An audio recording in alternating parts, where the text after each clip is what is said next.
on the kidnapped African boy who became a German philosopher.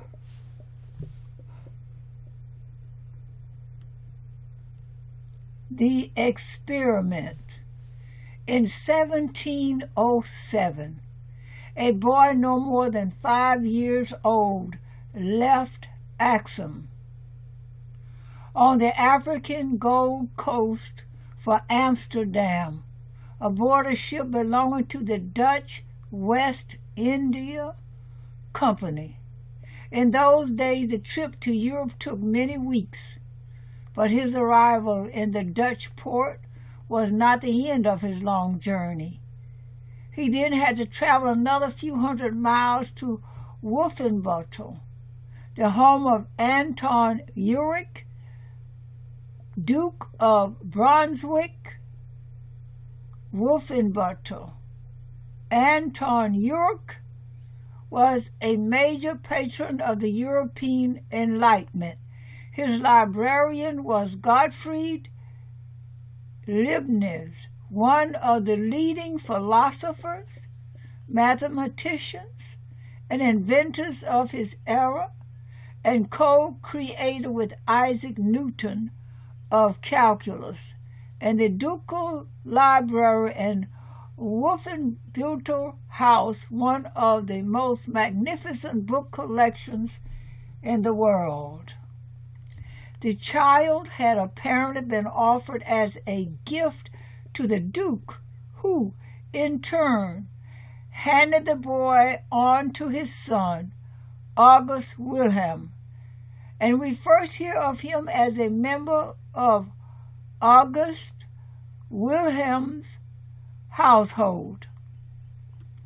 From his baptism until 1735, the boy continued to receive the patronage of the Dukes of Brunswick, Wolfenbüttel, as Anton Ulrich was succeeded by August Wilhelm, and August Wilhelm was succeeded by his brother Ludwig Rudolph in turn.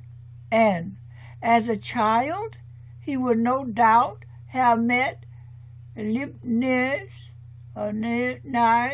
who lived as he did under their patronage. We don't know what the African boy's status was. Had he been enslaved? Was he sent by missionaries for a Christian education? What we do know is that Anton Ulrich took a special interest in him, arranging for his education and giving him at his baptism both his own Christian name and his son's middle name. So the young man came to be known as Anton Wilhelm. The Dukes had apparently taken the occasion of the gift of an African child to conduct one of those famous Enlightenment experiments aiming to explore whether an African could absorb and contribute to modern scholarship. The ducal family might have been aware of a similar experiment which began a few years earlier when Tsar Peter the Great of Russia took an African slave as his godson, naming him Hannibal. He went on to be a successful Russian general and was the great-grandfather of Alexander Pushkin, the founder of modern Russian literature. Pushkin began but never finished a novel called The Moor, capital M-O-O-R, of Peter the Great. We're not sure when Anton Wilhelm started using his Nizama name, Amor. At his confirmation, the church records in Wolfenbüttel called him Anton Wilhelm Rudolph Moor. capital M-O-H-R-E, then capital M-O-H-R, and then capital M-O-O-R, Moor, being one of the ways Germans then referred to Africans. But in later life, he often called himself Anton Wilhelm Amor Afer, using the word for African in Latin, which was the language of European scholarship. So he wanted to be known as Amor the African. The dukes had apparently taken the occasion of the gift of an African child, this is repeating, to conduct one of those famous Enlightenment experiments aiming to explore whether an African could absorb and contribute to modern scholarship. This is written in red the second time. The experiment with the young African has to be accounted a success. Our knowledge of his early education is sketchy, but Amor, as the Duke's godson, perhaps began his schooling at the Wolfenbüttel Ritter Academy alongside the children of the local aristocrats. Ritter is the German word for a knight. We do know he went on to the nearby University of Helmstedt, founded more than a century earlier by one of the Duke's predecessors.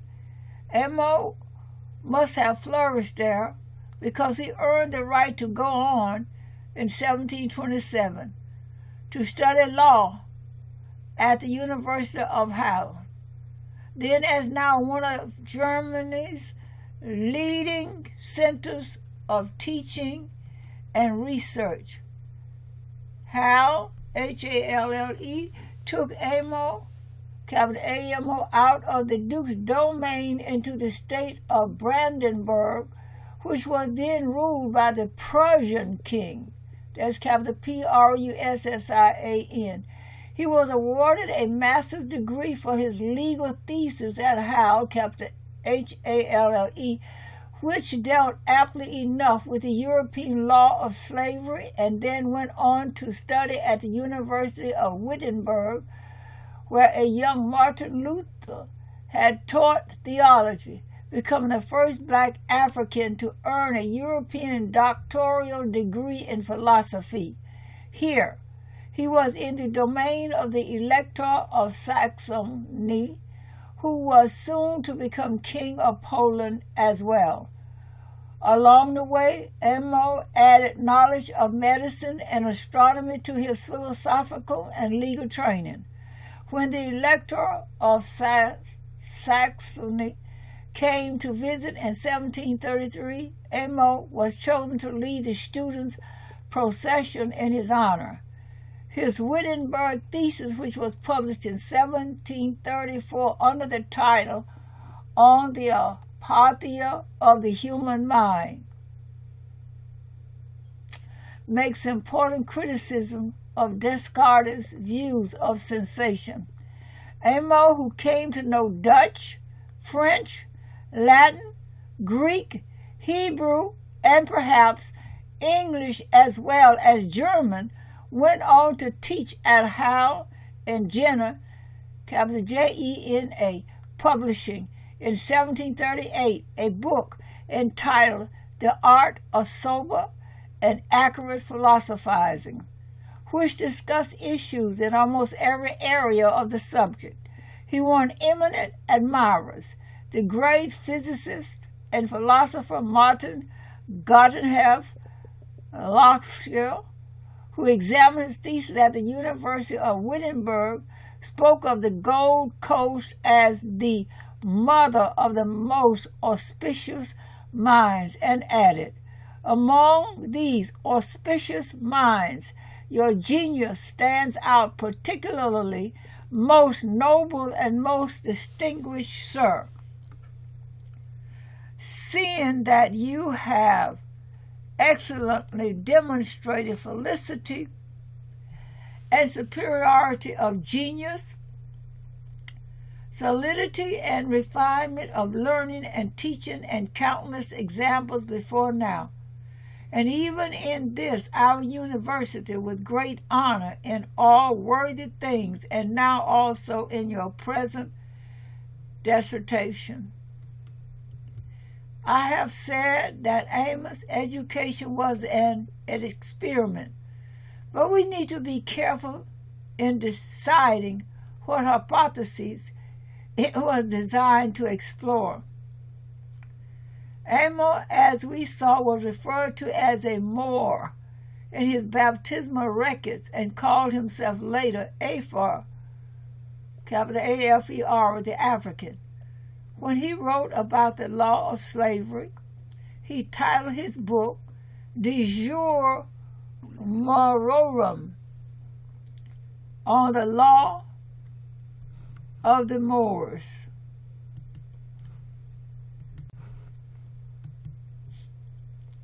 The great contemporaneous encyclopedia, the Zedler, in its definition of the word Moor, capital M-O-O-R, treats it as equivalent to Ethiopian or Abyssinian, but continues, this name is also given to all blacks, like the Negroes and other African peoples of this color. Afer in classical Latin referred to a people, the Afri, capital A-F-R-I, who lived around ancient Carthage, but gradually came to mean a person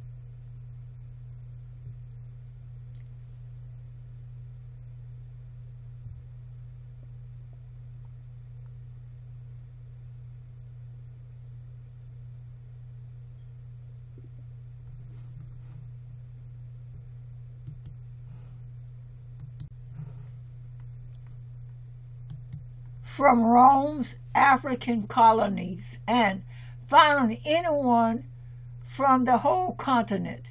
Still, it is clear that Amos' black skin linked him in the minds of his German contemporaries, not just with all black people, but also with other inhabitants of the African continent.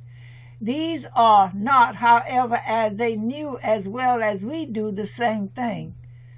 When Johannes Gottfried Krauss, director of Wittenberg, complimented Dr. Amos on his successful defense of his dissertation, he began by talking about his African background, mentioning some of the most famous African writers from antiquity, including the Roman playwright Terence, who, like Amos, had given himself the last name Afer, and Tertullian and St. Augustine, along with other fathers of the church born in North Africa. He mentioned the Moors who conquered Spain from Africa. All of these people, as Krauss surely knew, were of Berber or Phoenician or Roman ancestry. None of them would have had dark skin or tightly curled black hair like Amos. When Luther lived in Wittenberg, his home was an Augustinian monastery, but no picture he would have seen of St. Augustine would have depicted him as black. So, if the dukes who supported him were interested in whether an African could be a brilliant intellectual, they already knew the answer. People such as Terence, Tertullian, and St. Augustine had long ago proved that they could. Presumably, they were interested in a question not about Africans, but about black people, about Negroes. Yet what would you learn from a same experiment with one black man? Did Anton Urick and his friends conclude that any black child taken at random and given Amos education would have ended up as a professor of philosophy? And if Amos had not passed exams, would they have concluded that this showed something about every black person? Going home. At some point, Amos Afer put aside his own pen. Reaching middle age, he decided that it was time to go home, and in 1747 he made his way back to the Gold Coast to the Nizima villages of his birth. It was a bold move. Someone who had been raised in the heartland of the European Enlightenment and had built a scholarly career in some of the most prestigious seats of European learning was now turning to his back on the grand experiment he embodied and resolved to make a life in a land he last glimpsed as a small child. We can only guess why. There is some suggestion that increasing color prejudice in this period in Germany, the early stirrings of Europe's racial fixation, may have caused discomfort. A satirical play was performed in Halle in 1747, in which Astrine, a young German woman, refuses the amorous advances of an African philosophy teacher from Jena named Emo. My soul, Astrine insists, certainly cannot ever love a Moor. The work demonstrates that Emo was a famous figure in Halle, but the rejection of the Moor is Astrine's, not the author's, and some conjecture that what drove Emo off was not racial prejudice, but a broken heart. We know a little more of what happened to him. A Dutch ship's doctor met him in the mid-1750s at Axum. His father and a sister were still alive and lived 4 days' journey inland, the doctor reported. He also reported that Amo, whom he described as a great sage, had acquired the reputation of a soothsayer, both sage and soothsayer. This is someone who knew that the deliverance of the Enlightenment were no less his own than those of his Nizama ancestors. Sometime later, Amo moved from Axum and went to live in Fort St. Sebastian, one of a couple of dozen forts and castles on the coast of Ghana that served the slave trade near the town of Shema, where he is buried. It's a mere dozen miles from where a century and a half later, Kwame Nkrumah, Nkrumah, the world's best-known Nizama, was born. Today, we're left with questions. What did the soothsayer tell people he had learned from his long sojourn in the North? And how did he explain his decision to leave behind everything he had built there? It's impossible not to wonder whether his was a flight from color consciousness, a retreat to a place where he would not be defined by his complexion, a place where Afer could be just Amo again, where he didn't need to be the African. Indeed, his odyssey asks us to imagine what he seems to have learned for a world free of racial fixations. It asks if we could ever create a world where color is merely a factor, not a feature and not a fate.